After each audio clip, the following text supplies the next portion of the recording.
السلام عليكم ورحمة الله وبركاته. معكم هانتر من قناة هانتر 53. شلونكم شباب؟ شخباركم؟ ربي يوفقكم يا الامتحانات وتجيبون أعلى الدرجات وتنجحون من الدور الأول إن شاء الله. واليوم جبت لكم فيديو جديد عن لعبة GTA 5 أونلاين، وهالمرة الفيديو عن 8 مركبات لازم تمتلكها أو تشتريها باللعبة بعد ما تجمع فلوس، حتى ما تصرف على أشياء تافهة أو غير مفيدة. جبت لكم هذا الفيديو. وقبل ما ابدي بالفيديو احب اشكر كل المشتركين اللي وصلوني اكثر من 170 مشترك، واشكرهم على اللايكات والتعليقات الحلوة، وربي يحفظكم. ولا تنسون اللي ما مشترك بقناتي خليه يشترك ويفعل جرس التنبيهات حتى توصل له الفيديوهات الجديدة ان شاء الله. واريد هذا الفيديو يوصلني 100 لايك، هذا الفيديو خليه يوصلني 100 لايك واكون ممنون. وطبعا قد نبدي من الغير مهم للمهم وحتى نوصل للأهم. ونبدي بالبي ام اكس، البايسكل بي ام اكس او الدراجة الهوائية. راح تشوفون الدراجة الهوائية دراجة حلوة وصغيرة، وتذكركم بأيام سي جي وجي تي اي سان اندرياس. جي تي اي سان اندرياس بأيامه اللي يسموه بعض منكم يسموه درايفر او دلايفر، او بعض منكم يسموه سي جي، او قبل كنا صغار، او الواحد كان يسموه ابو الفانيلة. فلذلك حبيت اضيف هذا لان سعرها كلش رخيص، وتقدر من اي مهمة بسيطة تقدر تطلع فلوسها. مثلا تلعب جانجوار تقدر تطلع فلوسها. فهذا البايك حلو وفشي حلو، تقدر تسوي بيه تجمعات انت واصدقائك، كل ما يشتري له بايك وتصوروه وتنزلوه على الفيسبوك وتنزلوه على الجروبات، فشي حلو. فلذلك حبيت اختار هذا البايسكل، وراح اراويكم من راح تشتروه من هذا الموقع. فشي كلش بسيط. راح تروح على الانترنت، تروح على ترافل اند ترانسبورت، وتروح على بيدال ميتال، هذا الموقع مثل ما تشوفون. والمركبة السابعة هي دينجي، اسمها دينجي، واللي هي عبارة عن قارب تشيل 4 أشخاص. وطبعا قارب من انت تصير سي او سهل، تقدر تدعوه مرات تكمل المهمة، مرات الطيارة مالتك أو السيارة مالتك راح توقع بالمي تلقى وما راح تقدر تسبح، مجبور راح تطلع من السيشن وتطلب بغير سيشن أو الضوج، أو راح تتعب الماء توصل لليابسة أو توصل للمكان تقدر تمشي به. فلذلك هذا القارب حبيت أضيفه لكم لأن شوية كان مهم عندي. فذلك تطب على هذا الموقع، موقع دوك، وتلقى هذا القارب $125,000. $125,000. وراها نجي ونروح على إليجي RH8. إليجي RH8 هاي السيارة فري وبلاش، وطبعا منزل عليها فيديو شلون راح تنزلها وشلون تشتري هاي السيارة الفري وبلاش. سيارة سبورت، سيارة سريعة ما قاصرة بالسرعة، طبعا مو مثل سرعة السيارات السوبر كارز، بس هاي سيارة سريعة وسبورت وحلوة، وتقدر تقتنيها ببلاش. يعني تقدر تشتري 10 سيارات منها، 20 سيارة منها، تملي جراجك وتملي الشارع منها هاي السيارة وببلاش. راح احط لكم الفيديو مع السيارة هاي شلون راح تجيبها ببلاش بالديسكريبشن او بالوصف جوا. هاي السيارة الفري والبلاش او المجانية. وراها نجي للسيارة اللوخ اللازم او المركبة اللوخ لازم نمتلكها، وهي انسيرجنت. هاي السيارة طبعا مصفحة او مدرعة مثل ما نقول احنا. سيارة حلوة و4x4 وسيارة عالية، وسيارة مثل ما شفتوا اللي شايف الفيديوهات اللي قبلها مسوي عليها تجربة، وفازت بأكثر سيارة مدرعة ومقاومة للمتفجرات أو للسي 4 والقاذفات.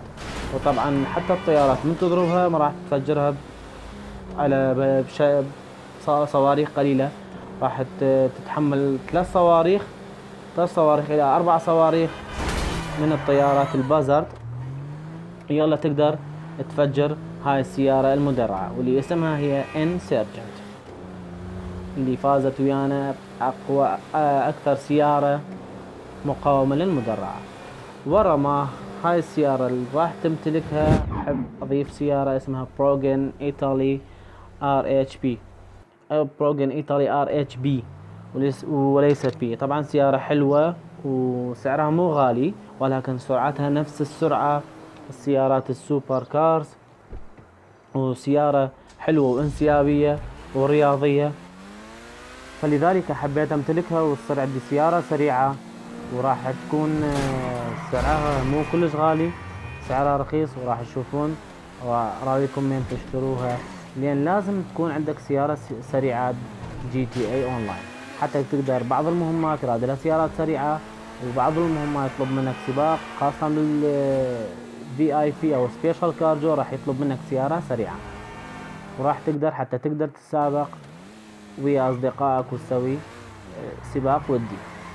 وحراريكم من هذا الموقع شلون تشترون هاي السيارة. طبعا نفتح الموبايل ونروح على الانترنت ونروح على موقع اسمه بينيس، هذا الفوق اللي بالنص بينيس، وتروح على ستوك، وراح تلقى السيارة الثانية وحدة اللي بالنص هاي الحمراء. طبعا تقدر تعدلها وتسوي لها كوستمايز وتختار اي لون. سعرها ب1,189,000 دولار، موجودة بموقع بينيس، والسيارة اسمها بروجن ايطالي جي تي بي. وراح نروح على شوتارو، هذا موتور خرافي، طبعا موتور سريع جدا وانسيابي وكلش حلو سياقته، وحتى بالانعطافات كلش سلس.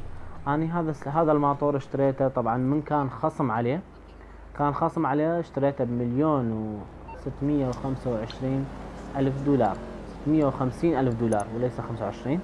راح تلقاه بموقع ليجندري موتور سبورت، راح تلقاه هنا هياته ناغازاكي شوتارو، راح تبقى هسه المبلغ صار 2,225,000 دولار.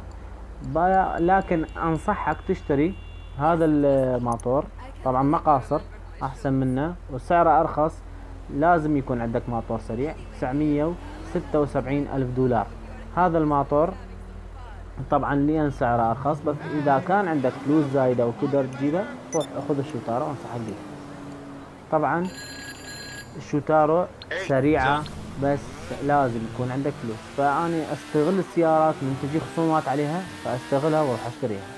وطبعا بالمركز الثاني انا احتاريت بين سيارتين، وطبعا كارين كروما، انا كتبت الكارين كروما بس احتاريت بين الدوكو ديث والكارين كروما، بس شفت الدوكو ديث لان يشيل شخصين وطبعا شوية اصعب بالتوجيه الطلقات، فقررت احط الكارين كروما بالمركز الثاني حتى نقول سيارة تستحق الشراء.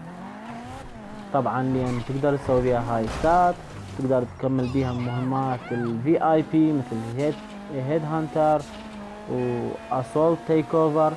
هاي السيارة كلش مهمة، لان حتى باللاعبين الموجودين اونلاين تقدر تقاومهم من يضربوك حتى يفجرون السيارة او يقتلوك بالسيارة، الا اذا كان سي 4 وانت شفت اذا كنت مشترك بقناتي انت شايف التحدي سويته بين السيارات المدرعة 3 كارين كروما ودوكو ديث وانسرجن. طبعا هالسيارة انصحك تمتلكها، انصحك بشدة، يعني انصحك تمتلكها لان هالسيارة مدرعة وراح تقيك من اللاعبين حشاكم السخيفين بالاونلاين. ونجي لاول مركبة راح تمتلكها هي بازارد. هاي المركبة ضروري لازم تمتلكها. راح اسوي فيديو ليش ان شاء الله، ليش هاي البازارد مفروض تمتلكها، لان بازارد عندها خاصيات هواية وشغلات هواية، وراح تسويها خاصة بالمهمات الفي اي بي، راح تسهل عليك الهيد هانتر. ممكن الهيد هانتر تكملها ب4 دقائق، لان بيها خاصيات هواية، بيها رشاش وبيها صواريخ، خاص بيها هومينج، خاصة يعني تأشر على الهدف هو يأشر لك على الهدف ويضربه، فلذلك يسهل عليك المهمات الفي اي بي. فأنصحك تشتري البازارد، ولذلك تلقاه بموقع وارستوك كيت ان كاري، وراح تشوفه ب1,750,000 دولار. طبعا مثل ما قلت لكم الخاصية الموجودة بهاي الطيارة انه راح تطب على، اذا كنت سي او راح تجيك الطيارة بلمح البصر، راح تجيك الطيارة وين ما كنت بلمح البصر، يعني حتى أسرع من السيارة، لأن السيارة مرات تطلبها وراح تقول لك شنو، راح تقول لك والله أنت بعيد عن الشارع، وتقدر تطلبها بطريقة ثانية. طبعا تطلبها بسي او راح تجيك ببلاش، وتقدر تطلبها بطريقة ثانية وهي موقع من بيجاسوس. عفوا، تطلع الموبايل وتروح على سامي او الكونتاكت وتروح على بيجاسوس وتدوس، راح يجيب لك البازر بأقرب مكان، او اقرب مكان تقدر تحط به الطيارة، اقرب مكان تقدر تحط به الطيارة. وراح تشوف هنا، نوصل هنا نشوف المكان المحطوط به الطيارة. وهذا راح اوصل لنهاية الفيديو. لا تنسون تشتركون بقناتي وتفعلون جرس التنبيهات، واي فيديو او اي استفسار تريدون مني اسويه او سؤال عندكم اسألوني بالتعليقات. كان معكم هانتر، والسلام عليكم ورحمة الله وبركاته.